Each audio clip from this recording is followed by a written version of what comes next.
All right, Joshua, we are live. Thanks for hopping on the Around the Coin podcast today. I'm excited to chat with you. Yeah. I love what you're working on at MobileCoin. We were talking just not even a minute ago about how MobileCoin is integrated directly into Signal. I'd love to hear the moment when you knew you were going to build a company, or at least build a project into crypto, specifically solving this problem of speed, security, and seemingly reliant on mobile first. What's the origin story of MobileCoin? Man, it all started in a mausoleum. I went to the Chapel of the Chimes in Oakland to see 40 noise musicians play music for the dead, and they allowed the living to wander through the catacombs and hear the music. While I was there, I ran into a friend who was deep into security, and I sort of made a joke about how there were no consumer-facing crypto products. At the time, I was running a crypto hedge fund, and it did really well because investing in anything crypto at that time did well.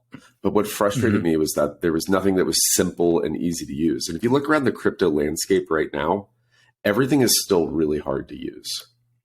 And so I made a joke about, it would be so great if there was a consumer-facing crypto product. And my friend said, Josh, cryptocurrency is just not good software. And I very naively said, well, what if I make good software?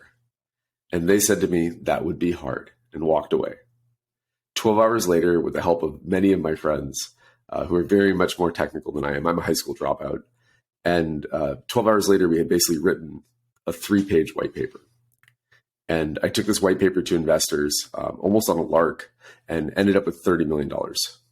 And I basically started building MobileCoin from there with a small team of my friends.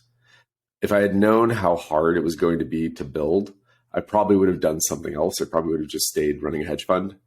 But now that we have shipped it, now that it exists, and now that there are 100 million devices on Earth that have access to it, it's a really good feeling to have it out there.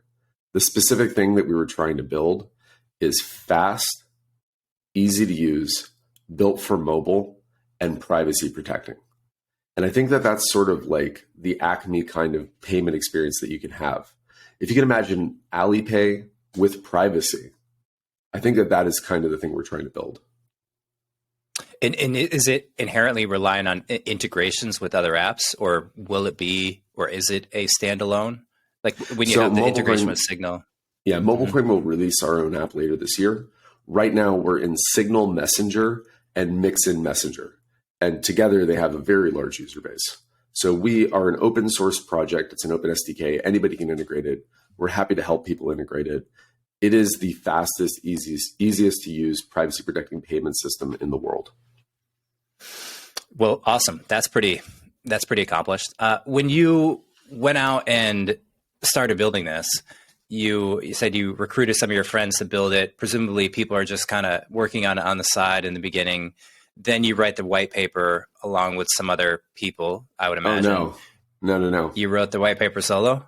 I wrote the white paper with like the advice of some technical friends in 12 hours. It was only 3 pages long. It basically said, we're going to make a cryptocurrency. We're going to design it for messaging apps like Signal and WhatsApp.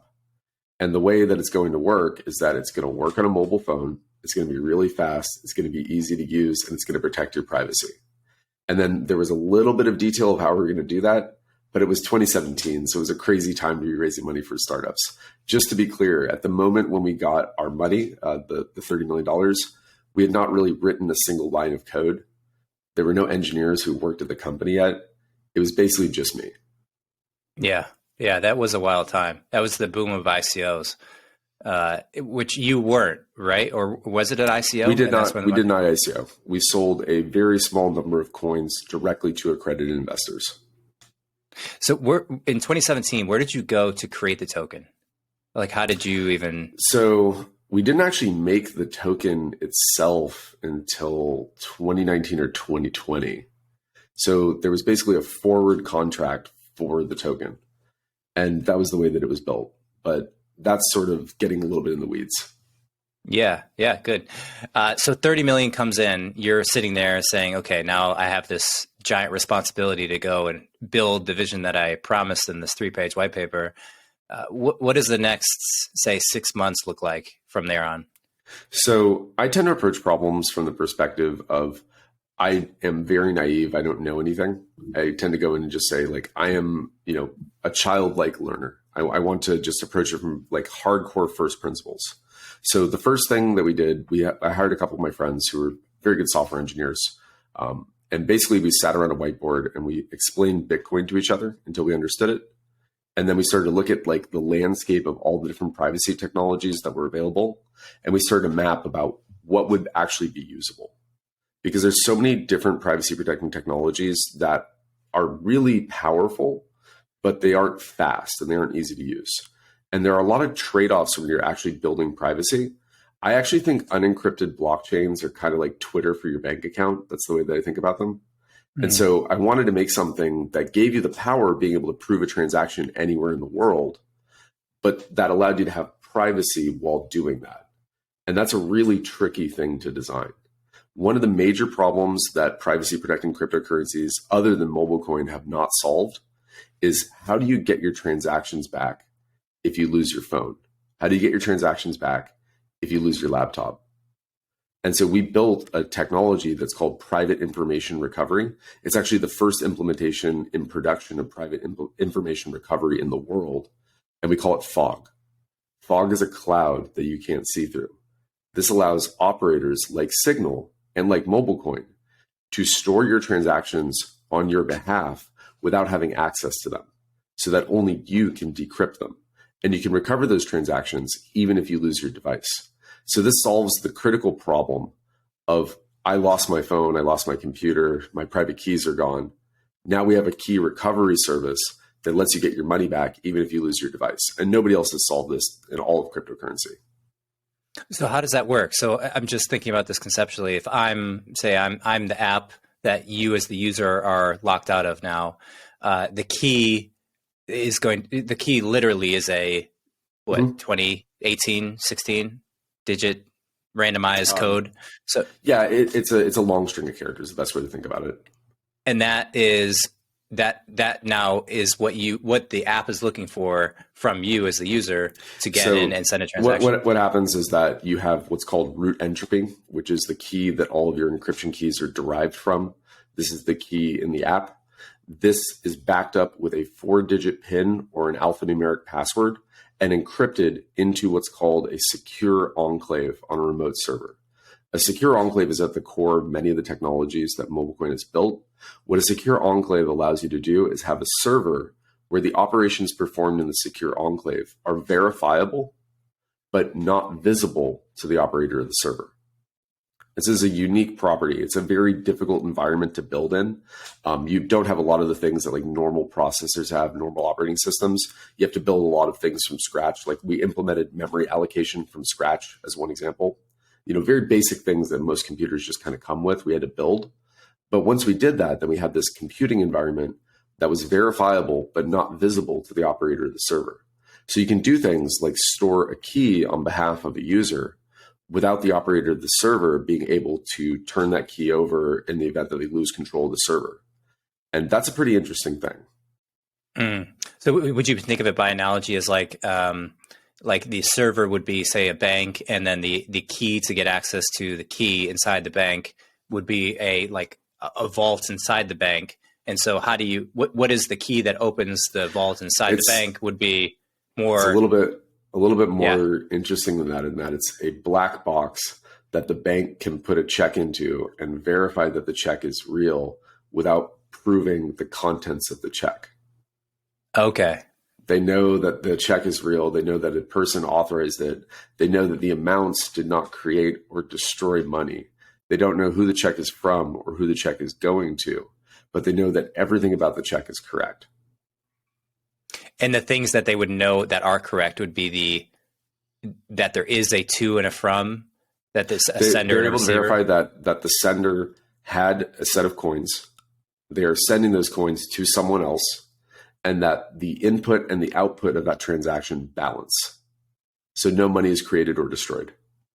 And I'm thinking about this from a real world perspective to then map it over, is it that the bank would, I mean, the bank, I hesitate to even use that word, but the secure enclave, in this case, bank, knows, how would it know that there's enough coin in that wallet to send in the first place without knowing the total amount? The simple answer is cryptography, but there's a piece of cryptography called a range proof, which allows you to prove a numerical value in a range without revealing what that number is. So basically you can say, I have some amount of coins that is within the acceptable range of MobileCoin, and I have an authorization to spend these coins, and these coins have never been spent before. And you can look back in the MobileCoin blockchain and prove that only the first block ever had money that was minted, and all other blocks after that balance. And so no money was created or destroyed. So if the money hasn't been spent before and now someone else is going to spend it, that is a legal transaction. Oh, okay. I'm with you there. So it seems like the range, would you call it range validation? Range proofs. That's allowing the secure enclave to see some bit, not exactly how much is in the wallet, but enough so that they know that it's within some range inherent in the word. It is a positive value. So you're not printing money, because negative values print money. It's a positive value that's within the acceptable range of the total amount of coins that were minted in the first block. And it has never been spent before.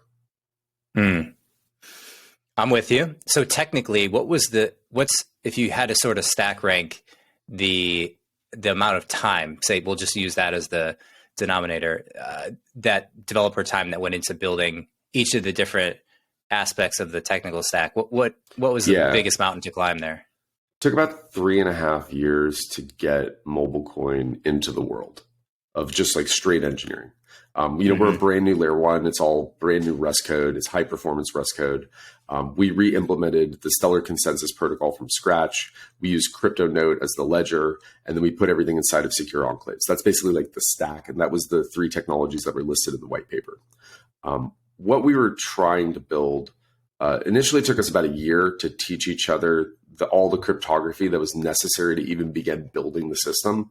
So the first year was basically just sitting with a whiteboard every week and just doing math. And that was the first year. And then the second year was getting to the point where we could send a transaction in the consensus network completely unencrypted. Just building the consensus network out and starting to have like a ledger took about a year. And then we bolted on most of the ledger cryptography in the next 6 months.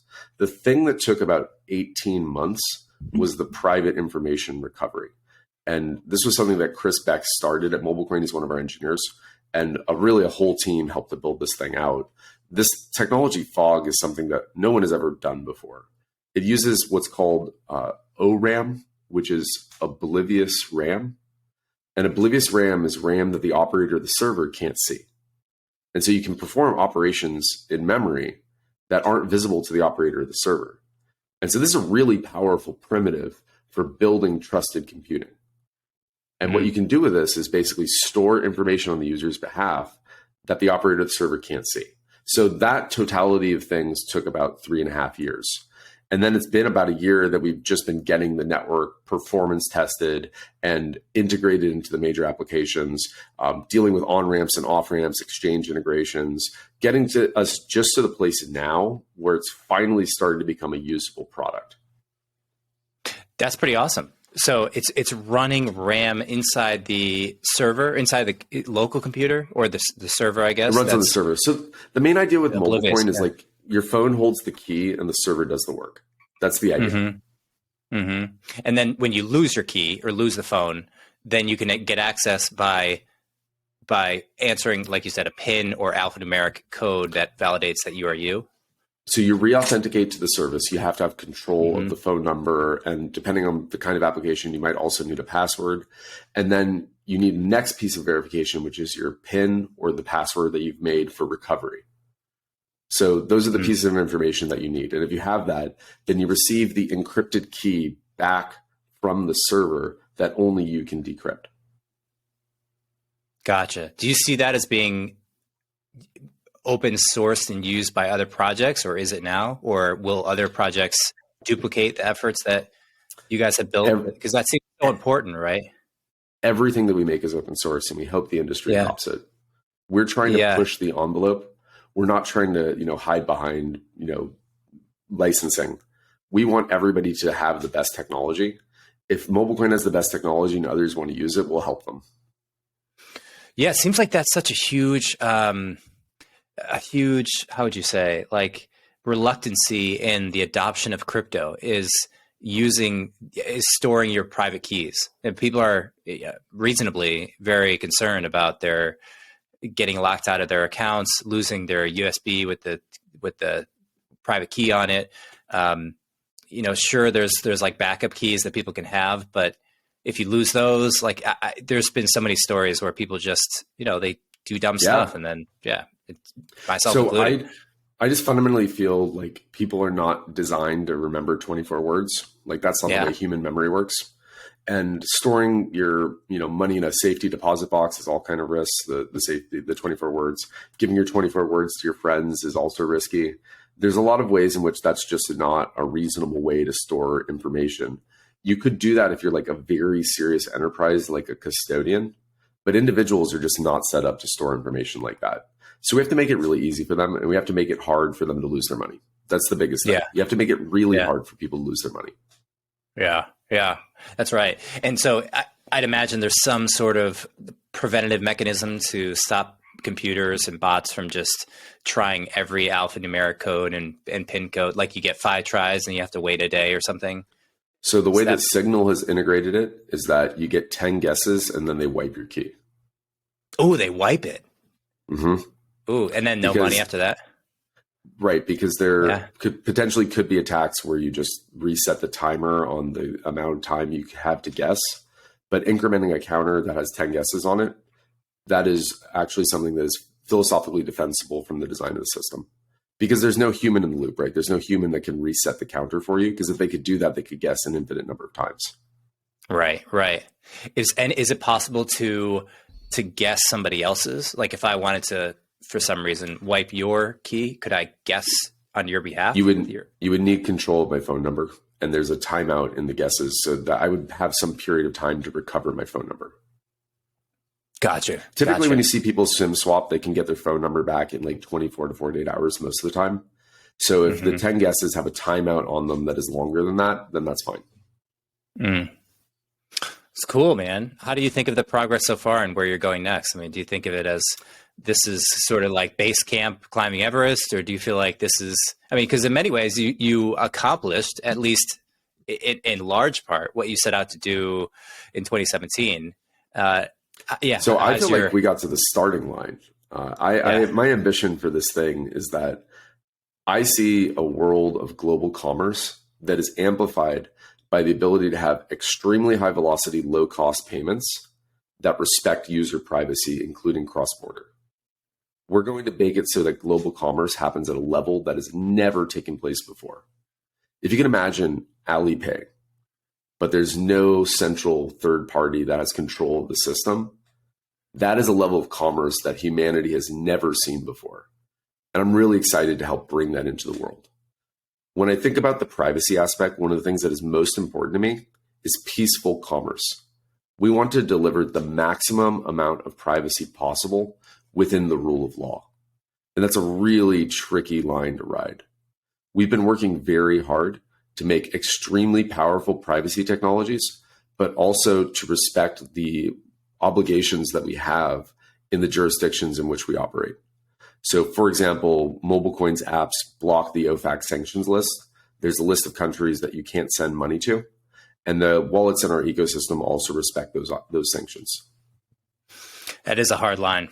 I certainly agree, because that list is, it's just the U.S. will have a list presumably every country. You could have 200 different lists of people that are blocked, and it's constantly changing. And it's just in text, so you don't know, how do you go from a list that says Mike Townsend on it to know that I am me in this account, verifiable, as opposed to one of the other 600 Mike Townsends on the planet. Yeah. There's a set of information that exists in the world that people use to fight crime. And that list of information is something that all of the regulated institutions that exist in cryptocurrency obey. It is tell me if you disagree with this, though. It's building out a AML or anti-money laundering program and using KFC, know your customer. It's inherently imperfect. It can't be I'm scanning your eyes and taking your fingerprints and doing a DNA test on you, which would be a perfect system to then log into your account or verify if you're you. It's like, here's my license, here's my name, but a lot of that. So I just want to I guess my last point on this, I think perfection is when the system becomes inherently unstable. So what I wanted to, double click on right there is, heaven help us if we have perfect transaction validation. Can you imagine a society where there was a set of rules where every single transaction that ever happened had to be governed by those rules? I will tell you that society will not have change until it has instability. And that is a really dangerous place to be. We're actually approaching a period in global history where surveillance powers by global organizations have never been stronger. And we could very easily slip into a world where people have no privacy at all. This is something that we have to fight for every single day. You have to fight for the right to have privacy. If you want to have privacy, you have to use privacy protecting tools. You have to tell the world that they are valuable. You have to talk about the reasons why they're valuable. Major changes in society depend upon privacy. You can't have gay marriage without gay relationships. You can't have interracial marriage without interracial relationships. You can't have women's suffrage without the right to assemble in private and plan peaceful protest. All of these things depend on privacy. Every major sea change that happens in society, every cultural change, requires privacy. So I, for one, don't want to live in a world without privacy. Yeah. And I think, to your point, the other side of the coin is that the powers that exist today, the governments, or maybe dictatorships, they don't want that to happen, right? They don't want there to be a revolution or things to change. So inherently, and you could see this as power tends to be more centralized, say in China, there's a stronger use of the technology surveillance systems to make that system more perfect.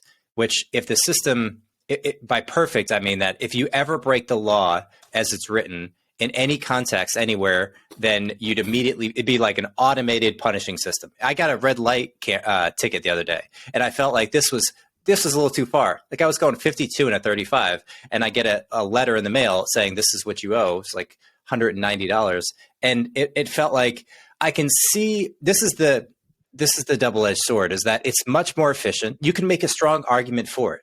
You say, well, we're already enforcing the law. In the case of speed limits, we're already putting cops on the streets to enforce people who are speeding.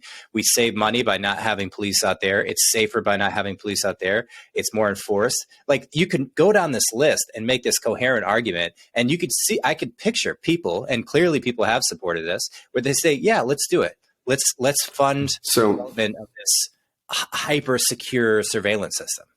So let me just say that there is no absolute privacy and there's no absolute surveillance. Both of those things have never been seen in our world, and they will likely never be seen because of the difficulty of implementing either extreme. What we're having is a conversation about where we meet in the middle of those two extremes. You're not going to have a society that has zero surveillance, even if it's just your neighbors, watching your house, or if you live in a society, you at some point have to be watched by other people if you're going to exist, right? Like that's just the thing. And so there's never going to be zero surveillance. But I think that also maximum privacy is not governable. If you could take a weapon into the White House and nobody could search you while you were doing that, that would be a very dangerous thing. And so I think that we have to have some boundaries. And the question just is where we meet in the middle of those extremes. I personally want the maximum amount of privacy for individuals. I also want institutions to have privacy, but within the rule of law. It's very important that both individuals and institutions exist in the framework of society. I, for one, like the fact that we have governments, that we have the sort of structures in society that allow us to have roads, healthcare, things like that. A completely anarchistic society is not my personal goal, but I think that we can have a society that has a tremendous amount of freedom. And it is in the interest of everyone to do that, because the level of commerce, the level of imagination, the level of advancement that we as a society can have depends upon having the ability to have privacy. If you look at the rate of progression in other places that have less privacy, it's much slower and much less innovative than places that have more freedom. And so I think freedom is the thing that allows us to advance as a culture much quicker. I wonder, though, I mean, let's go down this road a little bit more. So privacy is not necessarily limitation. You can be completely surveyed and be free to do whatever you want. You know, it's like I can look at my dog, and I can just put a camera in the room and watch every movement he makes, but he can be free to run wherever he wants. There doesn't inherently have to be limitations on. Is freedom your projection of freedom, or is it how your dog feels? You know, you can look at the question from lots of different ways, right?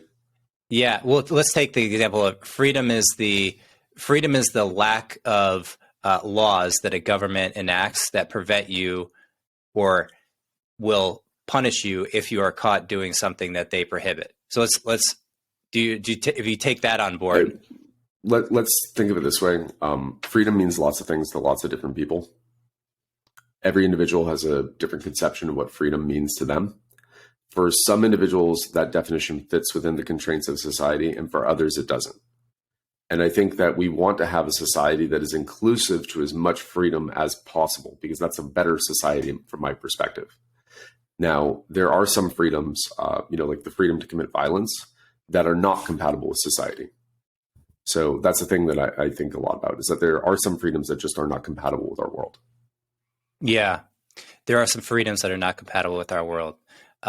Wouldn't there have to be a lot? I mean, on some level, on some level, an anarchist system is one where there's total freedom. And so I agree with you. I think that clearly would be just chaos if there was anybody could do whatever they want and there's no higher level structure in place to sort of guide people's to draw lines on what people can't do. We sort of came out of that world, right? Like if you go back far enough, there aren't societies. We don't live in a civilized world. We don't have cities. We don't have towns. Mm-hmm. We just have sort of roving packs of people. And when you encounter another group of people, maybe you have a common language, maybe you don't, but often that's a conflict. And if you look at the trend of violence in society over time, it's hard to argue that society has not become less violent over time. Like significantly. Yeah, I agree. Yeah. The further you go back in history, the more violent society is. Yeah, that seems to be true. So do you draw a correlation between violence and freedom? Is that how you think of it? I think that absolute freedom is something that is not compatible with a global, like a large scale society. Mm-hmm. And so there has to be some constraint that you have to live in a society. You know, you can't you can't go about just being violent, right? Like that's something that we don't allow as a society for good reason.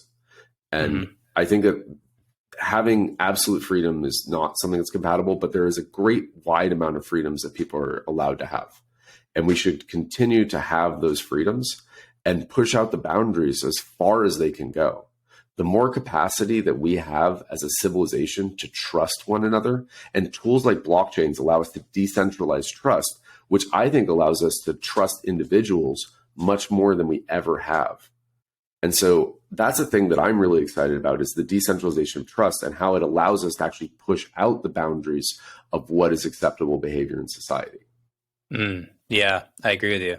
Where do you think, if you had to think about it, where do you think the human life, maybe all life, tends to ride these cycles of there's pleasant times and then there's really difficult times, and those could be mapped onto, like, there's chaotic times and there's very orderly times.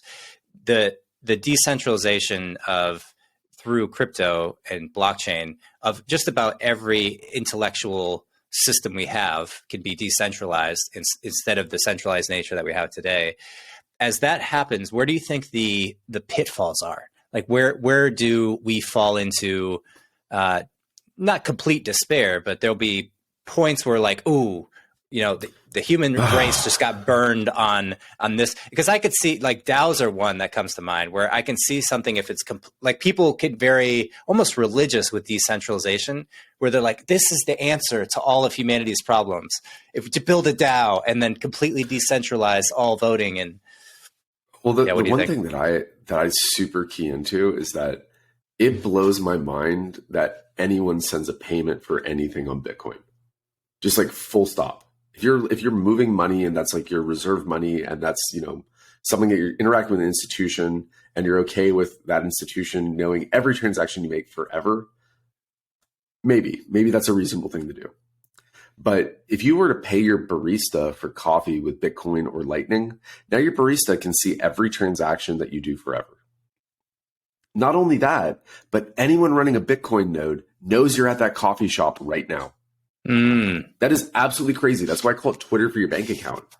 Like it's worse than Twitter because Twitter doesn't attach your location automatically to your tweets. Yeah. And so this is something that it's absolutely crazy that people send payments on unencrypted blockchains. And so what I really believe is that we're at the phase of the internet before the internet had encryption. So if you go way back to like the early 90s, late 80s, if you wanted to transact online, you sent an email with your credit card in it. And if you were, quote unquote, clever, you basically broke your credit card up into 2 different emails so that if someone was watching your emails, they'd have to collect 2 of them to get your credit card. But, anybody watching your phone line, anybody with access to your internet connection could take your credit card number. And ISPs often had rogue employees who did this. It was not until we had SSL, TLS, and on-the-wire encryption that allowed you to send a credit card encrypted to a server that was controlled by a payment processor. Before we had that, Amazon didn't take off. No payments on the internet really took off until we had encryption. So right now we're in the phase of blockchains where they are unencrypted. And that phase is drawing to a close. There are a great many number of people who are bringing encryption to blockchains. And what I love about this is that at the time when SSL and TLS happened, there was a cry from everyone in regulatory who said, there's no way that this is possible to be safe. We can't make this safe for people. We can't fit this inside of the regulatory regime. And you know what? Over the next 15, 20 years, we figured it out. As a society, we figured out how SSL and TLS can work within the constraints of society. In fact, at every cryptographic revolution, we found a way to have it fit inside the constraints of society. So I think this is going to be a push and a pull. There's going to be a lot of very smart people who are working on this, but we're going to figure it out. And we are going to have encrypted blockchains because unencrypted blockchains are just dangerous. If you can imagine, like the Pentagon makes a payment to someone, and now you can see every payment the Pentagon makes forever. Or a member of Congress, buys a hot dog and suddenly you see every payment that they make. That's a kind of crazy situation. It's not just, Americans or, the Europeans seeing that. It's everyone in the world. It's again, I'm Twitter with you on that. Account. I mean, the statement there of sending money on an unencrypted blockchain is dangerous. I think that pretty much sums it up. Where, I think about like El Salvador, right, making their national currency Bitcoin, and their president is a massive advocate for the adoption and proliferation of Bitcoin, especially on a peer-to-peer level, which, I think the requirement is if you are a business operating in El Salvador, you have to accept it's like a frog right outside my door. You have to accept Bitcoin as an accepted currency, which, I just think about all the ways that once bad actors pick up on this, and I'm sure they have and are, there's probably companies that are acting in this way to take advantage of it. What's the obvious negative use case here? Where if I know all of the places that you spend money, I guess one would be I know when you're at the coffee shop, so I can go and break in your home. Are there other obvious things that come to mind where people should feel scared and know that this is not? This is a level of surveillance power that the world has never had. The closest thing prior to this was Venmo. Or, to some extent, Alipay, right? Like both those organizations can see all the payments that their users make, and they can see, what they're paying for, and they don't really get where, but they have an idea of, who's paying for what. But that's just the organization, right? And on some level, we trust corporations to have some corporate standards about who they release information to. Like, it would be a negative thing for Venmo if the entirety of their payment history got leaked, right? That would be a bad thing. They have PII protections and all kinds of protections around that. So we somewhat trust that that is the case. Now, imagine if Venmo was just public, like the entire transaction graph was public. The amount of information you can learn from that would make Mark Zuckerberg blush. It is just something where it's beyond the social signals of like who you interact with. It's who you're willing to spend your hard-earned money on. You can learn people's relationships. You can learn the people they hang out with. You can learn the people that they're, paying that they don't want other people to know about. There's all kinds of pieces of information that is buried in that transaction graph that individuals don't want to come out. And that's something that I think we have to think really carefully about, whether that's the society we want to live in. Yeah, that's really compelling. That feels like the center of the bullseye on the question of with the mistake that we're all collectively walking into, which is it wouldn't be out of the imagination to see somebody create like this really easy to consume visual graph where you click on a blockchain and it just shows you who the person is, and it just shows you just click on any person that they transacted with, and it's just like an open, like you said, a Twitter for payments. So right now there are companies that do this. They're blockchain forensics companies, but sooner or later somebody's going to make open forensics for blockchains. Right. The cost of computing that graph problem is going to go down, and at that point, anybody in the world will be able to do that analysis. Yeah, and I could see that being, once governments click onto that and they realize the power that they could have overseeing every transaction, I could see that being the tipping point where they go from sort of apprehensive demeanor relative to crypto adoption and blockchain to like, let's go full on board, let's make national currencies, and then it's a tipping point and every country does it. But hang on, people in the government are still people. People in the government still have transactions they want to keep private. Like, trust me on this. Like, people in the government are people, and just like everybody else, they have transactions that they don't necessarily want everybody to know about. Some people have fun, and some people don't want that fun to come out in public. And that's a real thing. So I don't think we're going to go to a binary of like only Bitcoin is going to exist or only privacy protecting cryptocurrencies are going to exist. In fact, I think there's room for both of these things. I just think the very specific use case of payments is something where you want encryption. And again, my evidence for this is that the internet payments didn't take off until we had e-commerce encryption. Without encryption, people really didn't trust the payment ecosystem. So prior to you walking into this church and listening to this music being played for dead people, were you specifically interested in security and privacy, or were you more broadly curious about all of crypto as you're running this hedge fund? So just to reiterate this, I'm a high school dropout. From 15 to 18, I flipped cars.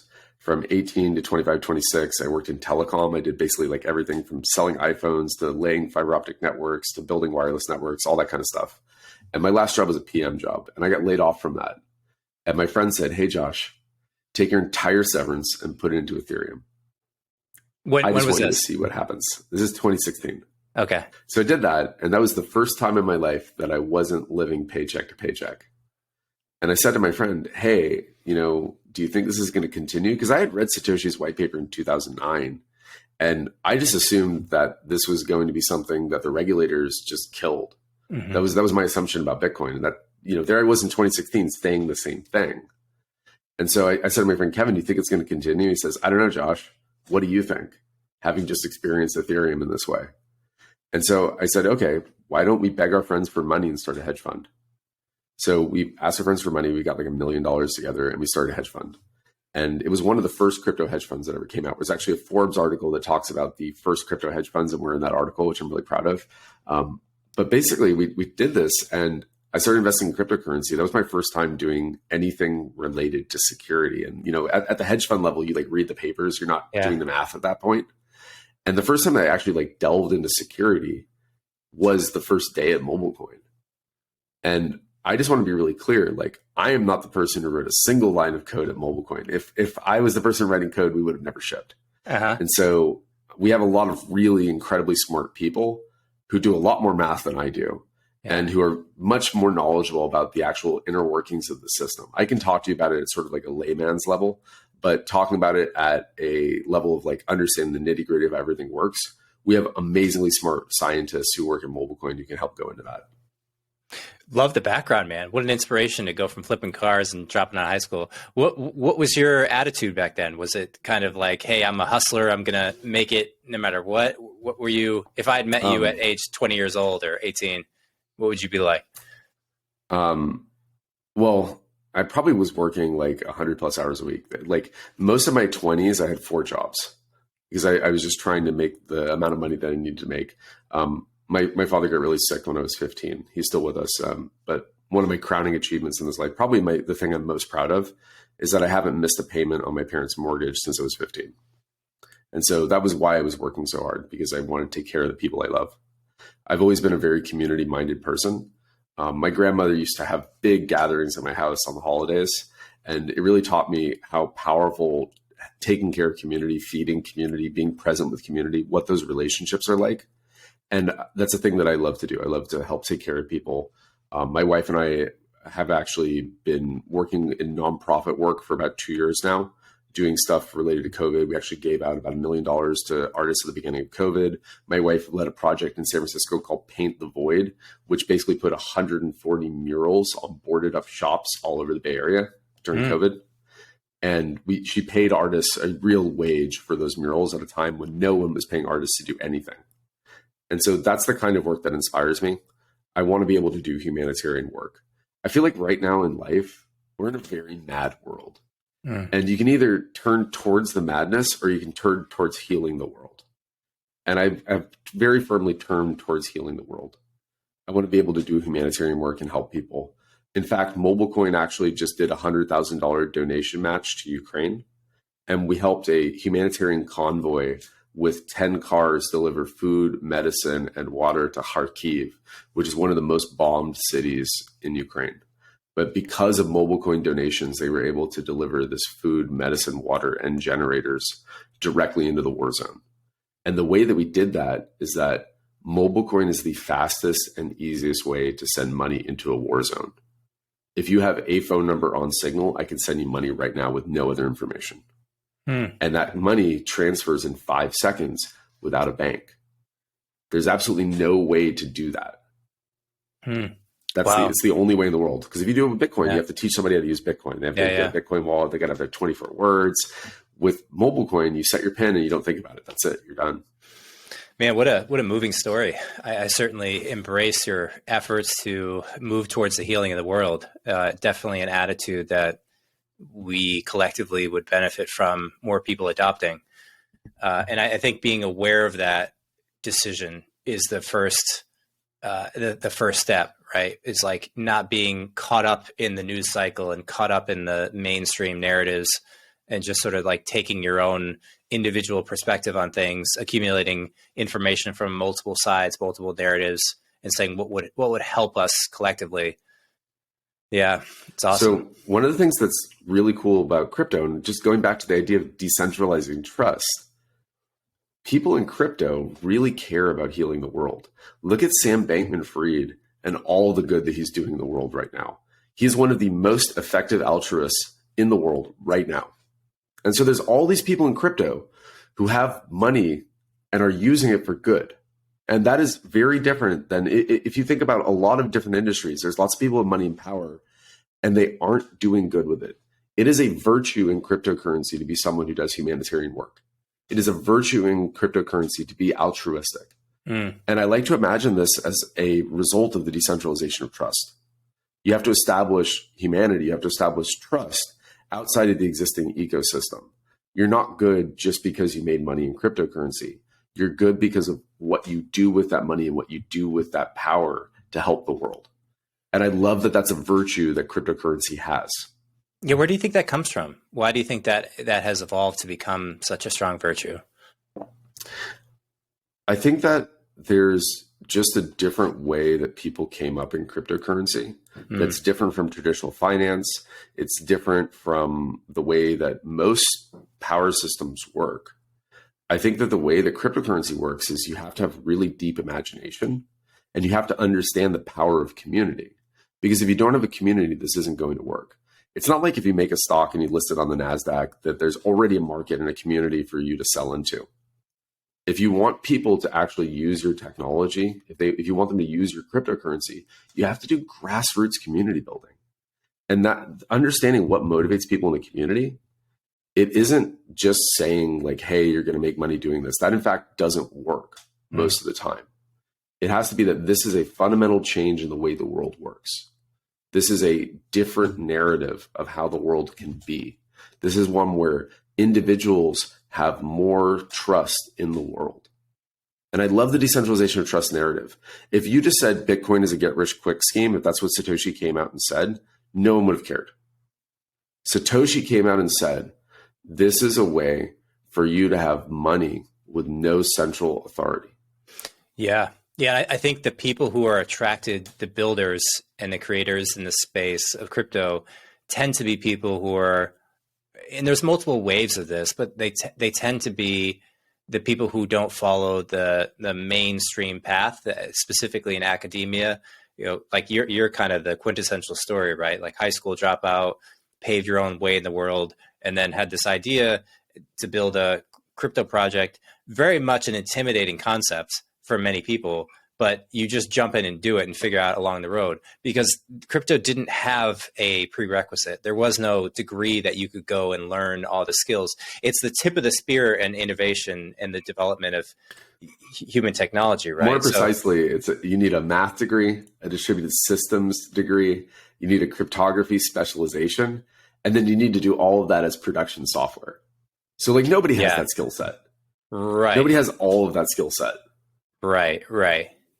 But those things they're patchworked. I mean, they're people that have a cryptographic degree, but it hadn't been in the context of like cryptocurrency projects today. You know, transacting credit cards over the internet would be different. Think about the person at Visa who designs the encryption scheme for Visa. They're probably also not the person who designs the server consensus mechanism at Visa for agreeing on all the transactions. They're probably also not the database administrator. Those things have specialization. There's a few people around the world that have all of those skills. The skill of like, I can manage a database, write a database from scratch, one that has a new consensus protocol. In addition, I can write encryption mechanisms on top of this that interact safely with this database. And oh, by the way, we're going to bootstrap this to the point where 10 million, 100 million people are going to use this. The set of people who can do that is incredibly small. You have to find different people with complementary skill sets and bring them together. My core skill set in life is announcing what I don't know and finding people who can help me to understand what I don't know. Yeah, agreed. Yeah, it does. I'm still trying to wrap my mind around why there does seem to be such a strong emphasis on philanthropy in crypto.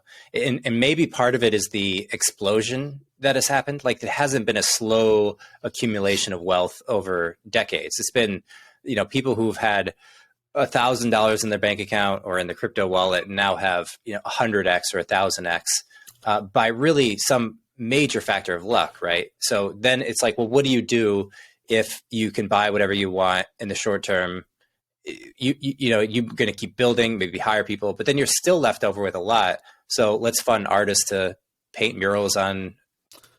Well, let me say this.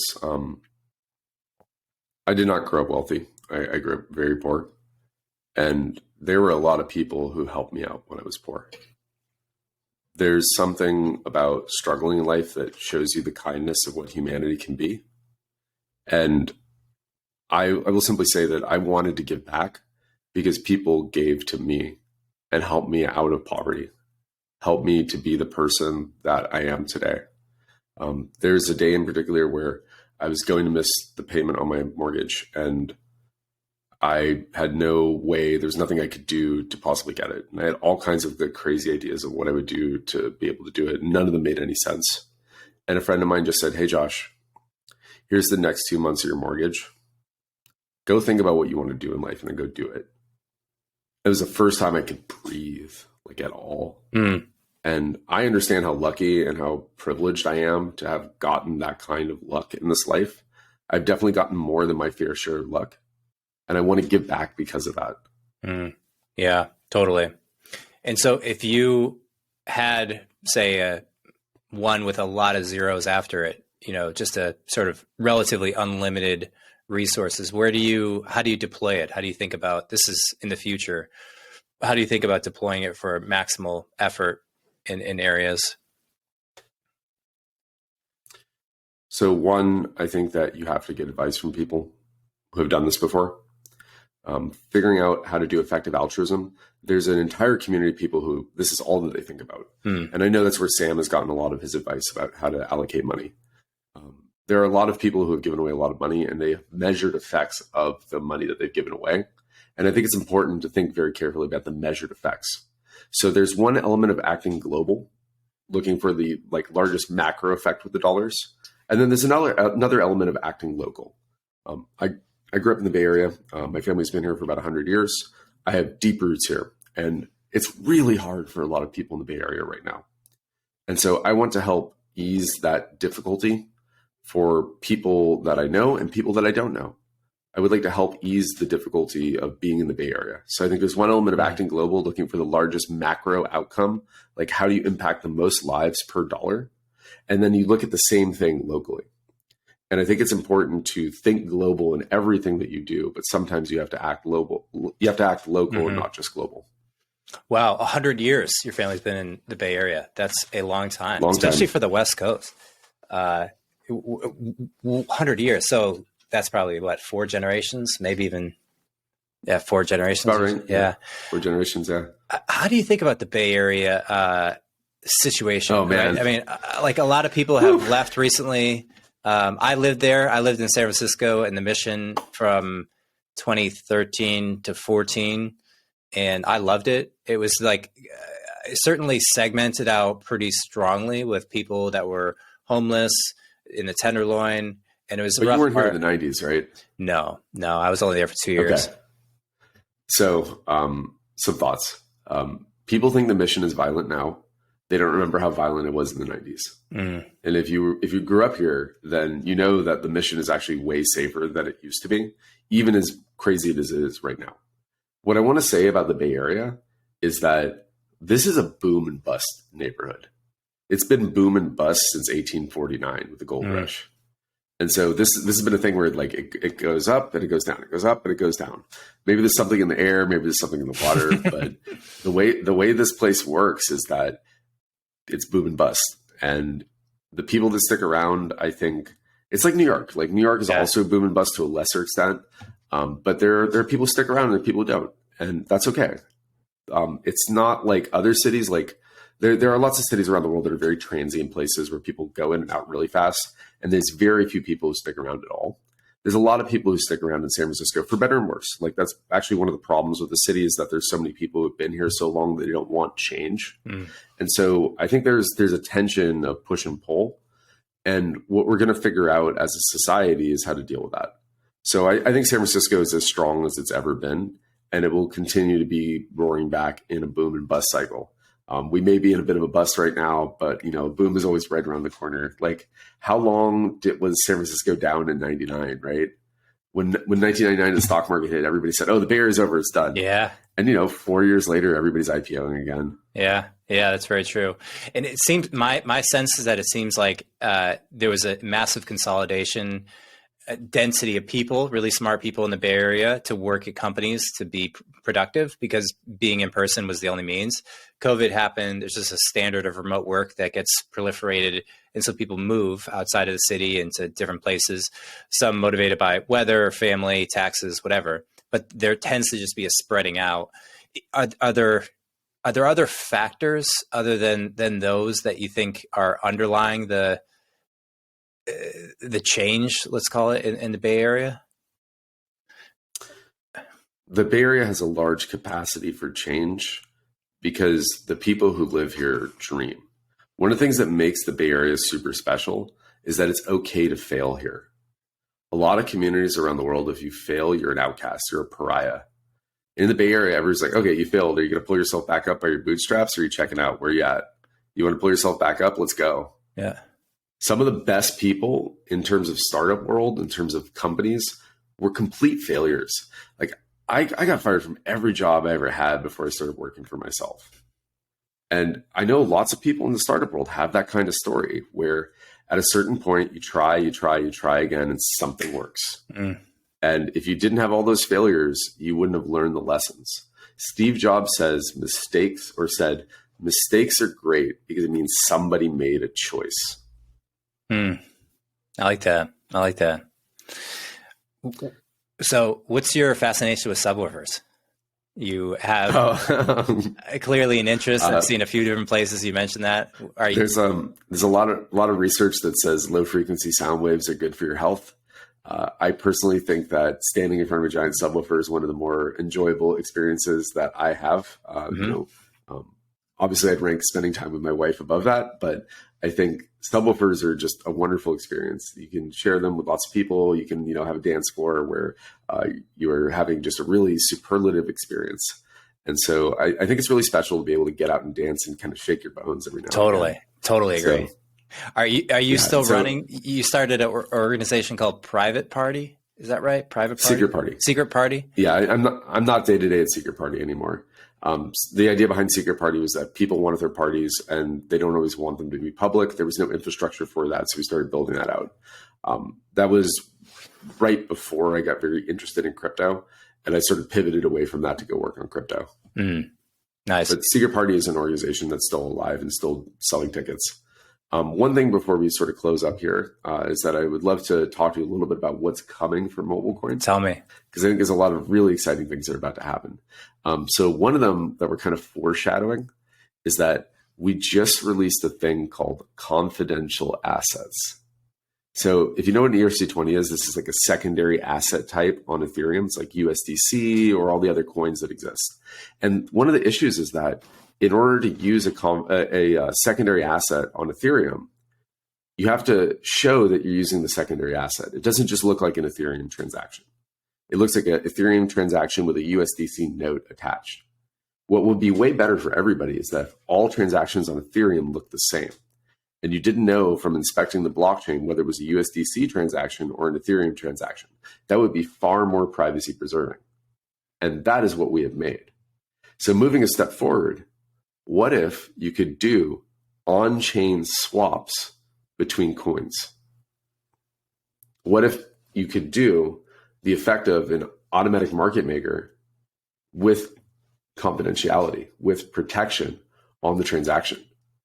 I think privacy protecting automatic market makers is something that the world really wants, and MobileCoin is in a very excellent position to deliver. And so that's something that we're beginning to work towards in our movement towards MIST. And MIST is a privacy protecting smart contracting system. Now that's a ways away, so I don't want to get too deep into it, but I'm sort of noting that we're laying the groundwork for a system like that. One that has the programmability of other virtual machines that exist, like the EVM and things like that, but privacy protections built into every transaction. And I think that's something really, really, really special. Because by default today, it's working where if you wanted to trade or swap between Ethereum and Ether and USDC, how is that working? People are, for the most part, are people using like separate sites like Uniswap to... Yeah, Uniswap, MetaMask. Lots of different swap engines. And these are contracts that run on Ethereum. But the problem is that you can see the trade that's taking place. And there's this thing on Ethereum called miner extracted value, which is where the people that are operating the Ethereum nodes, they can see the transactions. So if they see you doing a really valuable trade, they can actually order their transaction, which is a copy of the trade you're trying to make, ahead of your transaction. They put your transaction further down in the list. Sneaky. And they take your trade before it executes. Oh, that's beautiful. So that's a problem, right? Like that's a problem for traders. It's something where it gives an unfair advantage to the people who are operating the nodes. What if none of the node operators could see the trades? Then it's a fair market. What would happen? Would the prices of trades go down significantly? Well, the people who are traders would be rewarded for the research that they have done finding arbitrage opportunities. And they wouldn't have their arbitrage opportunities effectively stolen by the node operators. So it's just a more fair market. Right. And today that's happening to a significant degree. Node operators are jumping in line. I don't know the exact numbers of miner extracted value, but it is a multi-billion-dollar yearly market for sure. Wow. Wow. Fascinating. And is anyone else doing this, or at least openly announcing that they're working on it? There's a couple other organizations that are working on it. I think MobileCoin is the first one that has actual scale in terms of the number of users that are on the system and the number of devices that are connected to the system. If you look at how many devices can potentially use MobileCoin right now, it's bigger than the total number of users at Coinbase. Wow. Any plans to integrate with other apps like Telegram stands out to me as... We don't announce partnerships until they're live. MobileCoin is an open SDK. Anybody can integrate it. We're having lots of really exciting conversations right now. Yeah, do Telegram for sure. I mean, it's the obvious one. Plus, I like Telegram better. I'm biased. MobileCoin has raised 66 plus a Series A. So what's total? We're about 130 million in now. 130 million in now. And how many people in the company? About 95 now. Wow, that's awesome. That's awesome. And completely distributed? It's a journey. I mean, yeah. I remember when we were 3 people sitting around a kitchen table, you know? Yeah, man. It must be a trip. It's, I can't believe where this thing is now. I can't believe that I get to come and work with this amazing set of people every day. This is the single best job that I've ever had, not just because it's a crazy idea that worked, but because I get to work with incredibly kind, incredibly smart, and talented people. We think of what we're making at MobileCoin in terms of culture as the new Bell Labs. We're trying to make a crucible of the smartest people in the world, bringing them together to work on hard problems that fundamentally change the future of humanity. Well, there's a lot more people in the world that are potentially available to work now that the world is effectively decentralized and remote. So all the best, man. I really enjoyed getting it. We're hiring. Yeah. Yeah. Tell me, where are you? Are you on Twitter or somewhere else, or writing or speaking, or? Yeah, we're on Twitter. I'm going to be speaking at the FTX SALT conference in the Bahamas in April. I'm really excited to be one of the keynote speakers there. And we're on Twitter. We have a blog. We do talks every Wednesday. We also have an artist forward radio show that happens every Wednesday night at 6 p.m. And this is something where we pay artists to come and basically share their music. And also we have a tipping system that allows you to tip them in MobileCoin. And on last week, we gave away a t-shirt for people that tipped a minimum amount of MOB to support the artist. And so this is our way of helping the creative community to be amplified, not just in compensating artists for coming every Wednesday to come and perform, but going beyond that and helping them to have a meaningful new stream of income from the ability to receive tips in MobileCoin. That's what is it? How do I plug into that? MobileCoinRadio.com. That's awesome. We'd love to have you on the podcast and talk to you about, how you got into all this. Yeah. We have a podcast called Privacy is the New Celebrity. We actually just interviewed Joe Grand. So Joe Grand is a member of Loft Heavy Industries. He testified in front of Congress when he was like 20. And Loft Heavy Industries basically was an organization based in Boston that had testified about the weakness of government security systems right at the beginning of the crypto wars. And so Joe is the youngest person on that team. He recently broke into a Trezor and recovered many millions of dollars. So he defeated the security on the hardware wallet by cutting the hardware wallet open and soldering basically connections onto it and using a signal generator to basically cause it to brick over and over and over again until it gave up the keys. No shit. That's pretty wild. That's fascinating. He's cool. That's cool. That's cool. I'll definitely check it out. I appreciate you sharing that. Now, are you personally on Twitter? Do you want to share your? Yeah. My handle is the PBX guy. That goes back to when I worked in phones. The PBX is the private branch exchange. It's the switch that is at the heart of many phone systems around the world. So I used to sell PBXs, and that was when I first got on Twitter, I don't know, like 10, 12, I love it. years ago, something like that. Coming full circle. I'm the PBX guy on Twitter. Yeah. I like it. Mike, thank you for your time. This has been a blast. Yeah, thanks, man. It was really fun getting to know you. Congrats on all the progress. Thank you. Take care. And remember, you can download MobileCoin. You can use it in Signal right now. It's available on Mixin Messenger, mobilecoin.com. Sweet. Ciao. Peace.